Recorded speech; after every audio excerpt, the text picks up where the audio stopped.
So things are not looking too good for Hellblade 2. The sales are not really matching what Ninja Theory and Microsoft wanted. Actually, on Steam charts, it has a lower all-time player count than the original. And personally, I've always been kind of conflicted with the Hellblade games. The world is super cool and immersive, but the gameplay always felt lacking, which is not usually a good sign for a video game. Now, when it came to the first game, I think there were some neat innovations that allowed a lot of players to overlook its shortcomings, as opposed to the sequel, which really didn't have that and or expand upon it. So all Hellblade 2 has to fall back on is its story, the world, and how immersive it truly is. And even that has taken a step back from the original in my opinion. Like for example, adding side characters to an already pretty short game, taking more time away from Senua, who is easily the most interesting character and arguably made the first game what it was. But even with all that being said, at its best, there's only so much of the writing you can rely on when your game costs $50, which ultimately leads me to the main reason why I think Hellblade 2 did so poorly in comparison to its predecessor, and that is the value of the product that you get for the price of it. You are basically spending $50 for a roughly 5-hour runtime, give or take, with most of it being more like a movie rather than a game. And don't get it twisted, it looks absolutely beautiful, and I've said this before, I love the world and how immersive it really is. Senua conceptually is probably one of the more fascinating main characters that I've ever seen, but beyond that, just as a game, it really feels one-dimensional. There's not really much there, especially when it comes to the combat, which for some odd reason is few and far between. Like, I'm not gonna lie to you, there are so many parts of the game where it just feels like a fucking walking simulator. And while the original Hellblade was similar in this regard to a certain degree, albeit I do think they handled the flaws much better, the only major difference was it was $30 on launch, which in my opinion allowed it to have a little bit more leeway rather than a game that cost $50, $60, or $70. At that price range, you're talking a full-on AAA game experience. And for that type of an investment, you want a certain amount of value for the money you just spent. And I think the original game was a little bit more reasonable with what you got out of it as opposed to the sequel, which is not. And I feel this way not only when it comes to the gameplay, but also just the length of it. As I said previously, this is roughly a 5-hour game, but the developers of Hellblade 2 said that players would be able to get around 8 or 9 hours of gameplay. Now, I don't know if this is just a complete lie or they're expecting me to play the entire game with my goddamn toes or something, but trust me when I say there is no way in hell that this game could come even close to that amount of time. Maybe if you're high off every drug known to man, staring off into space, forgetting where you are, periodically taking breaks as you're on the verge of an overdose, maybe then you might reach 8-ish hours, but barring that,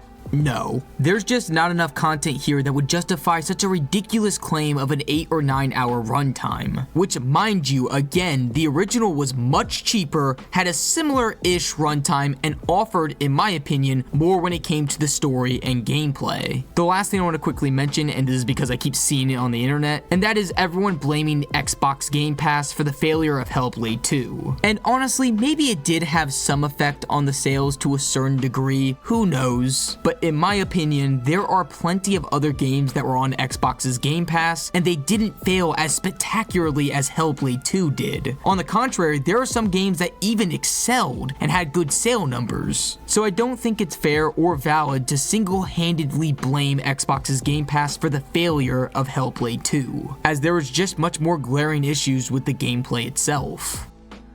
But all in all, I obviously can't really recommend you this game at its current price tag. Maybe when it goes on sale, possibly, depending on how much they cut off. But as of right now, like I said, it costs too much and offers too little.